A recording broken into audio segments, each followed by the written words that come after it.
lupa subscribe, like, dan share. Terima kasih.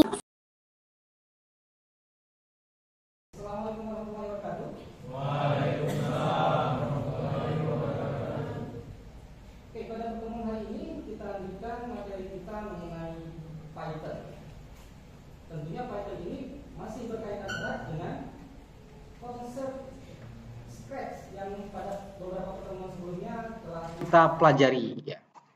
Coba saya ingin ulas kembali nih. Apa saja ya hal yang masih kalian ingat mengenai Scratch? Misalkan apa? Fungsinya saja. Fungsi apa saja yang masih kalian ingat? Motion ya, motion itu kelompoknya kan ya? Motion itu kelompoknya. Salah satu perintahnya apa? Fungsinya? Coba jangan keroyokan dulu. Satu orang angkat tangan dulu, biar saya dengar yang mana bicara. Oke, silakan. Motion itu Pak ada control, move, ada slide, terus ada stop gitu. Itu adalah fungsi ya. Jadi itu kalau saya tanya itu apakah fungsi bawaan dari Scratch-nya? Apakah perintah bawaan dari Scratch? Seperti apa bentuk fungsi yang bukan bawaan dari Scratch? Ada nggak kemarin kita pelajari? Apa namanya? Ada variable. Ada yang lain apa lagi? Ada new block ya. Jadi new block itu lebih kepada perintah, kalau variable itu lebih ke nilai. Nilai apa yang disimpan? Oke. Kemudian perintah apa lagi yang kalian ingat mengenai Scratch? Ada nggak perulangan? Nanti di Python juga ada perulangan beberapa macam. Ada for, ada apa lagi? Ada for, ada while dan sebagainya. Ya. Kemudian apakah ada kita gunakan kondisi pada Scratch kemarin? Kondisi, jika kondisinya seperti ini maka lakukan ini, jika tidak sesuai lakukan ini. Ada? Ada kan kemarin ya? If else. Oke. Kemudian ada apa lagi? Itu masuk kategori apa kalau if else? Kalau di Scratch, kontrol ya. Masuk ke kontrol. Apa lagi? Misalkan tampilan dan sebagainya, itu sudah kita pelajari di Scratch-nya ya. Sekarang kita langsung masuk ke Python-nya. Semoga pada Scratch-nya tidak ada masalah lagi sehingga untuk masuk ke Python-nya lebih mudah. Kita buka slide-nya. Oke, jadi pertama kali dibuat oleh namanya Guido van Rossum ya. Guido van Rossum karena perusahaan satunya lagi tertarik diambil, diajak join dengan perusahaan yang baru gitu ya. Jadi maksud dibaca seperti itu. Pindah ke Dropbox, konon sekarang pensiun. Nah, secara ranking, jadi Python ini kan salah satu bahasa pemrograman ya. Sementara bahasa pemrograman itu banyak sekali ya. Apa saja di antaranya? Misalkan Java. HP Android kalian itu bahasa dasarnya apa? Apa bahasa dasarnya? Java itu, ya. Java. Kemudian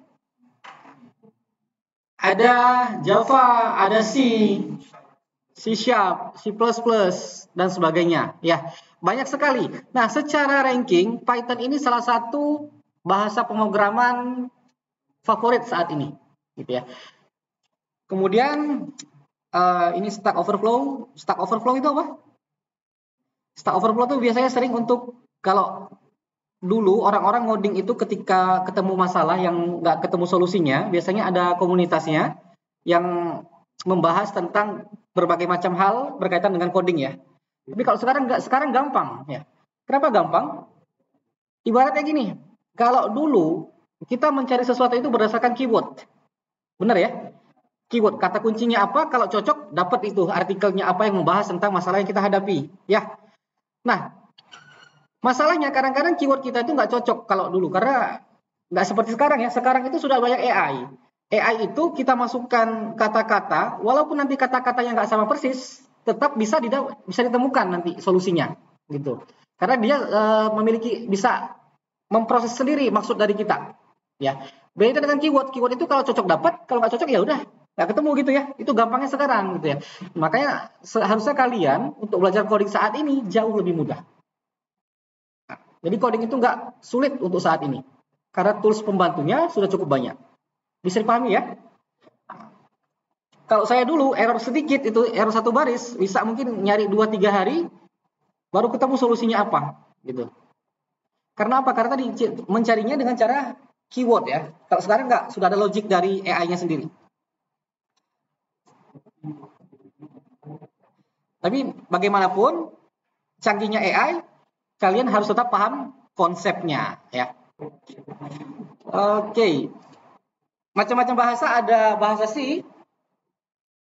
Ini jenis yang compiler. Jadi bahasa pemrograman itu kalau kita kelompokkan lagi, maka terbagi menjadi dua.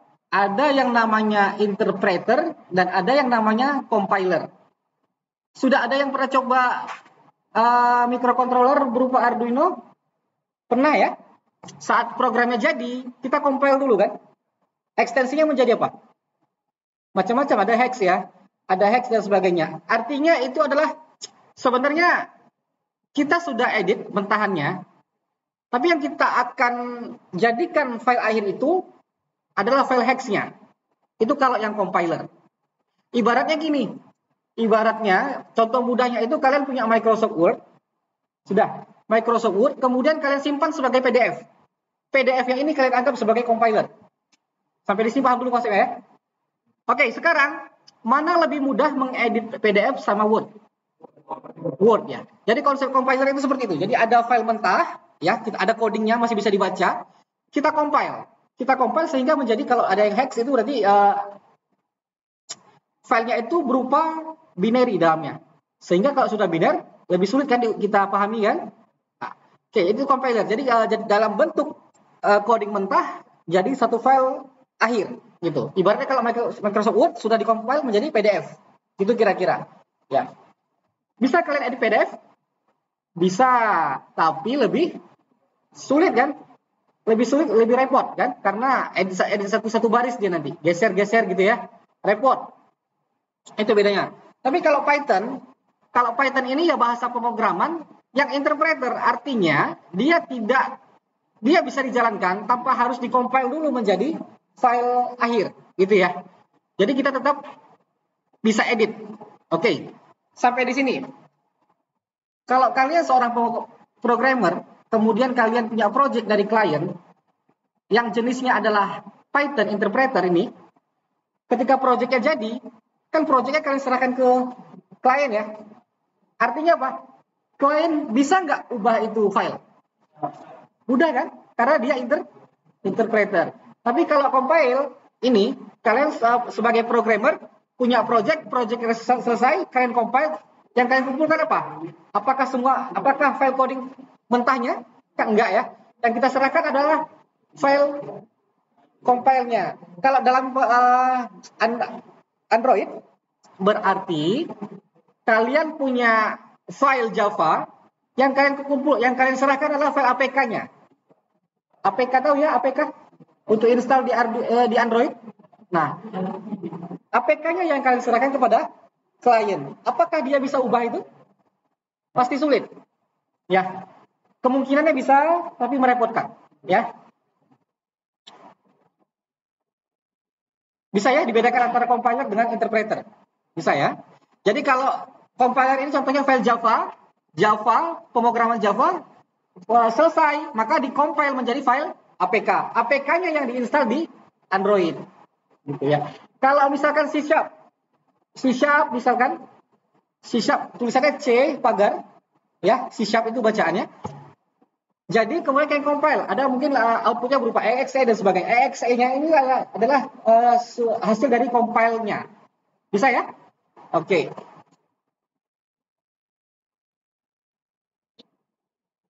Jalankan idle.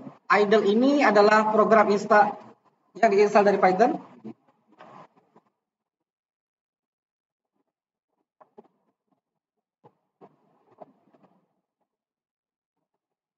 Kemudian apa instruksinya? Buka terminal dan ketik idle. Kita ketik idle. Lupa error. Kenapa kira-kira? Perintahnya idle atau idle 3. Karena versi Python yang saya punya di laptop, versi 3, berarti kita ketikkan sini apa? Idle 3. Oke. clear.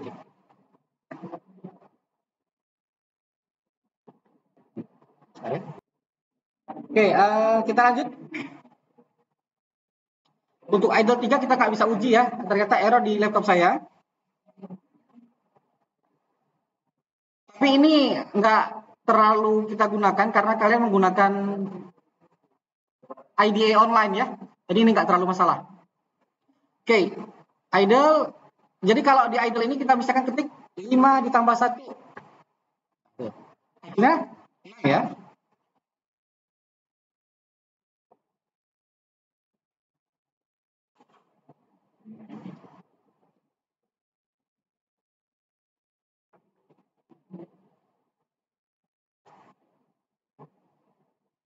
Lima lebih besar dari 5. Benar apa salah?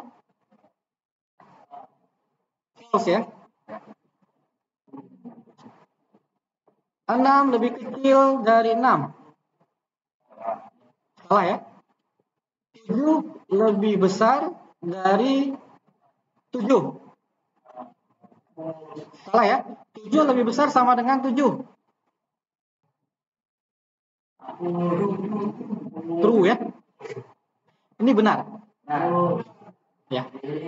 Karena ada sama dengannya itu. Sama dengannya itu artinya dari angka 7-nya. Ya, bukan dari angka 8. Dianggap benar. Oke, kita lanjut. Kalau sudah, perintah selanjutnya adalah quit untuk keluar. Oke,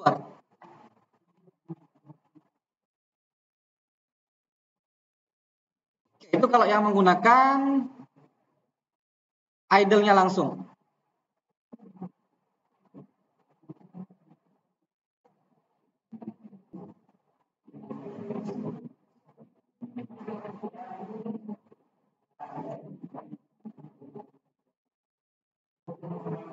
Ya, sekarang kita menggunakan Google Colab. Zaman Mila dulu pakai apa? Colab ya? Oh. Zaman-zaman sebelumnya lagi tuh pakai Replit namanya. Terakhir dibatasi dan berbayar ya. Makanya kita beralih ke versi gratis. Google Colab. Jadi websitenya itu collabresearchgoogle.com. Nah, bisa login nanti ada Google Colab di sini. Linknya collabresearchgoogle.com.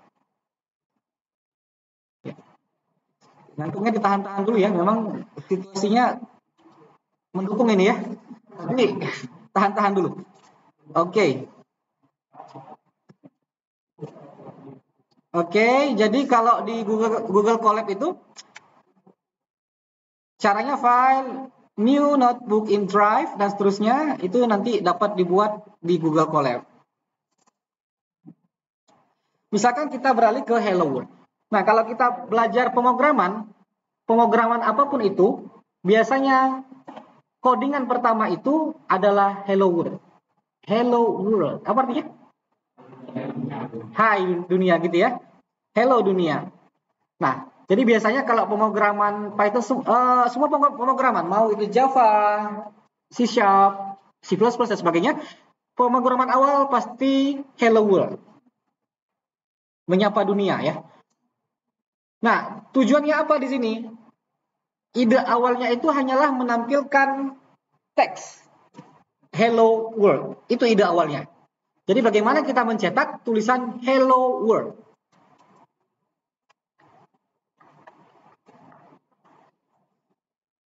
Sekarang coba kita buka projectnya.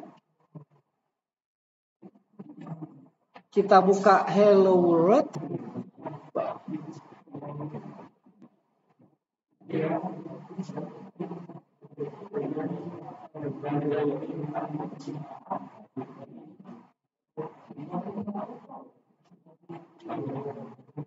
Guys.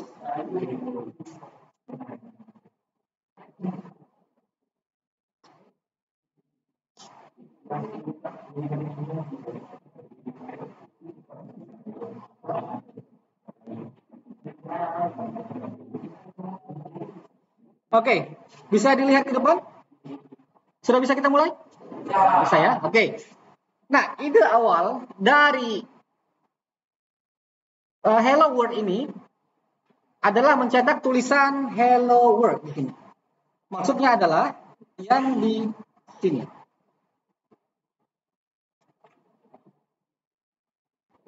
Tulisan inilah yang akan di print.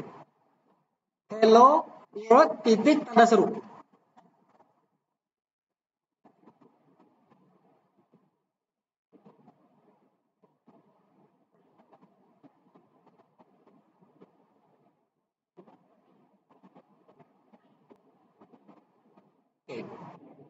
Jadi yang di print itu adalah dari huruf H sampai ke huruf apa? Tanda seru. Inilah yang akan di print.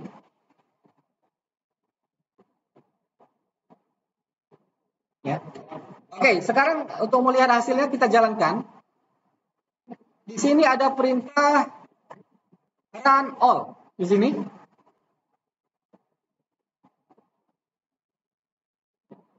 Kalau sudah tinggal di run anyway. Nah, di sini ada run anyway.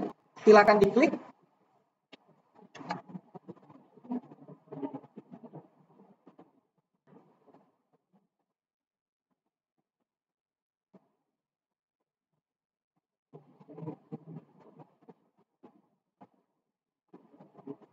Ini kalau kita lihat statusnya masih proses ya. Oke, selesai. Apa hasilnya? Hasilnya adalah yang di bagian bawah. Ini memang sangat dasar ini. Sangat dasar. Jadi inilah hasil yang akan di-print. Hello world. Jadi perintahnya itu kita selalu menggunakan perintah print. Kemudian disusul dengan buka kurung. Kemudian selalu tanda petik. Tanda petik itu mewakili dari string. String itu maksudnya adalah teks. Ya. Sekarang saya tanya, kalau seandainya seperti ini, print 1. Ini akan mencetak teks atau angka?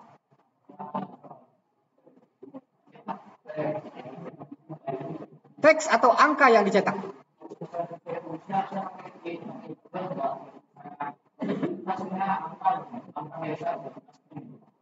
Oke, secara tampilan dia angka, secara tampilan, ya. Secara teknis dia dianggap sebagai teks. Paham? Ini secara penampilan memang angka dia, tetapi secara teknis, secara operasi ini dianggap sebagai teks. Paham ya?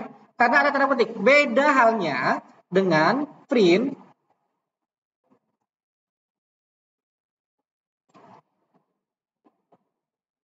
Print 1 misalkan. Nah, ini akan dianggap sebagai angka. Tampilannya angka, secara teknis juga dianggap sebagai angka. Apakah ini bisa, misalkan ada A sama dengan 1, kemudian di bawah saya cetak print A ditambah dengan A. Apa hasilnya? Apa hasilnya? Kalau di Python. Coba. Nah, itu gampangnya kalau di pemrograman kita bisa uji ya.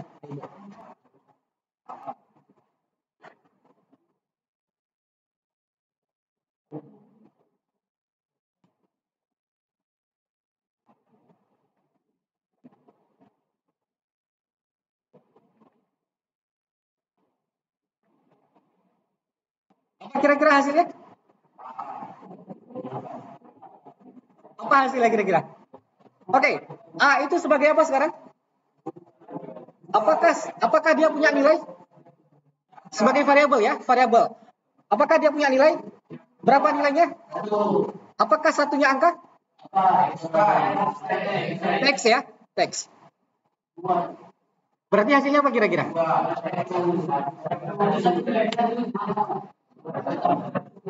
Apakah satu-satu angka? Secara teknis? Hah? Bukan, ini string. Ya. Paham sampai di sini?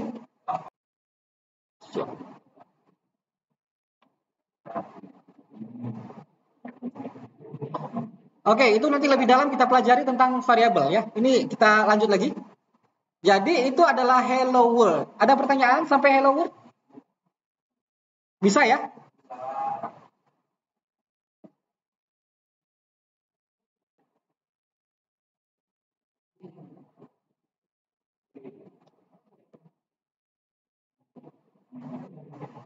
Print hasil print 3 ditambah dengan 4. Hasilnya apa ini?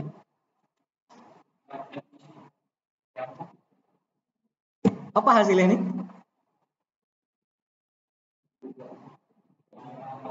Apa hasilnya?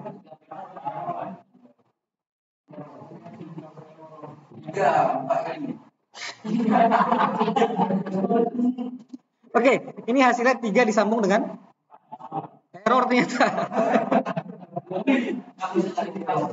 Kenapa nggak bisa? Ya, ya, karena string ditambahkan dengan angka ya, dengan nambah dengan integer, ya.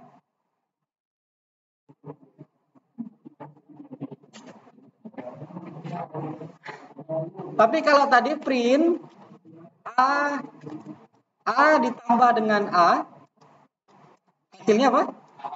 A. Print 1 ditambah 1 sama dengan 1 ya tulisannya. Oke, kemudian kalau print 1 tambah 1 hasilnya apa? Error ya.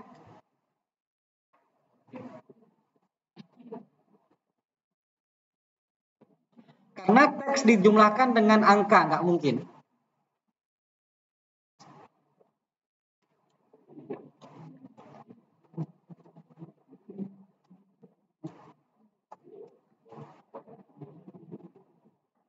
Ini paham ini? Print AB dikali dengan 3. Ya. Print AC kali dengan 10.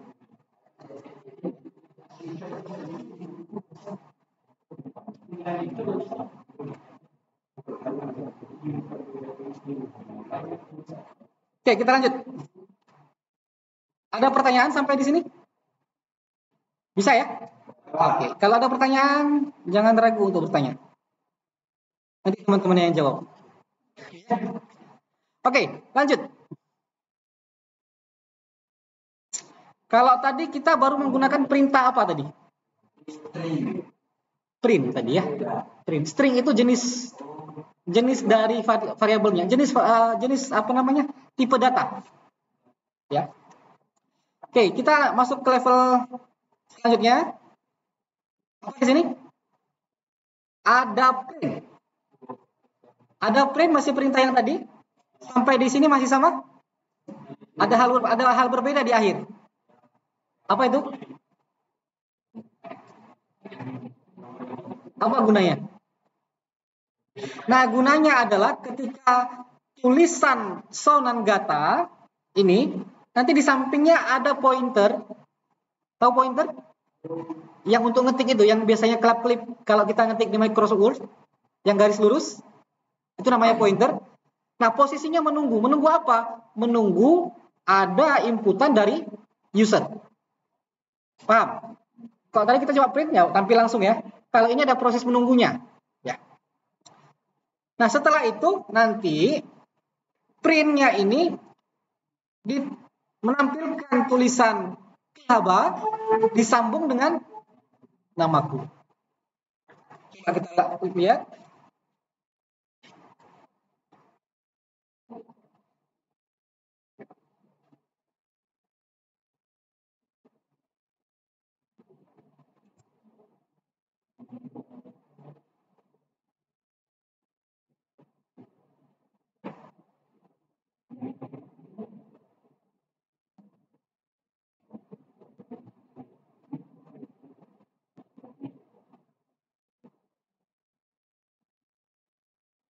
Oke, jadi kita jalankan run all, run anyway,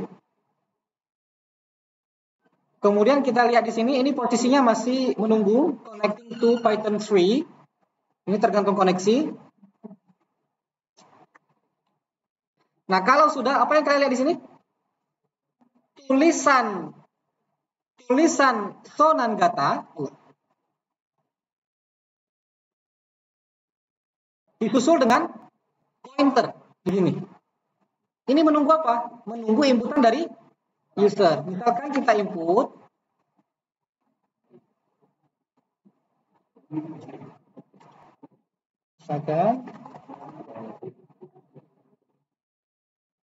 jadi kemudian akhirnya menampilkan tulisan Phaba disusul dengan inputan dari user. Paham sampai di sini? Paham ya?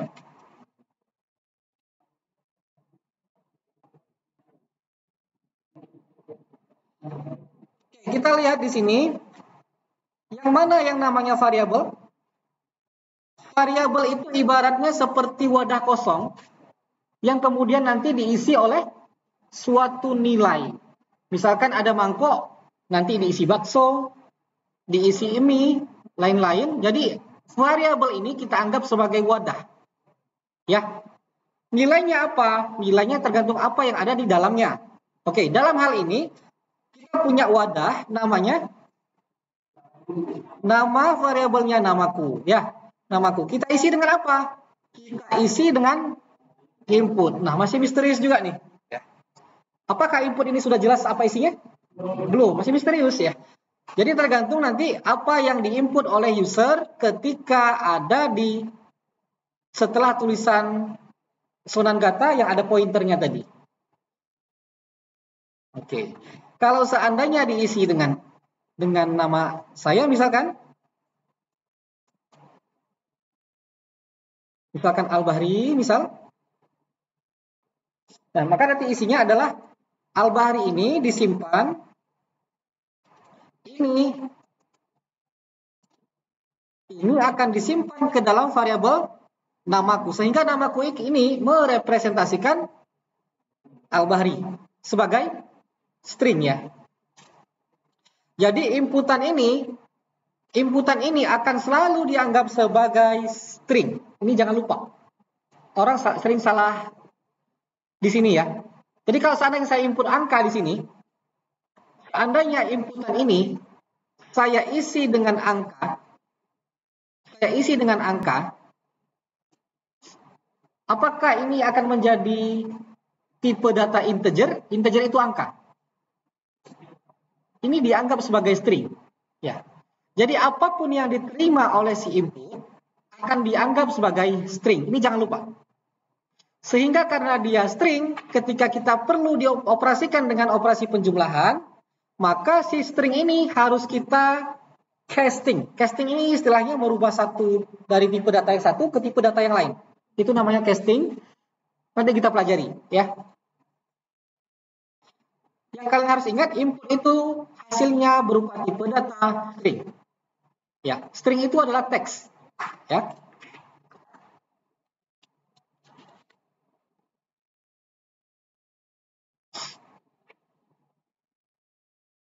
Jangan lupa subscribe, like, dan share. Terima kasih.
Jangan lupa subscribe, like, dan share.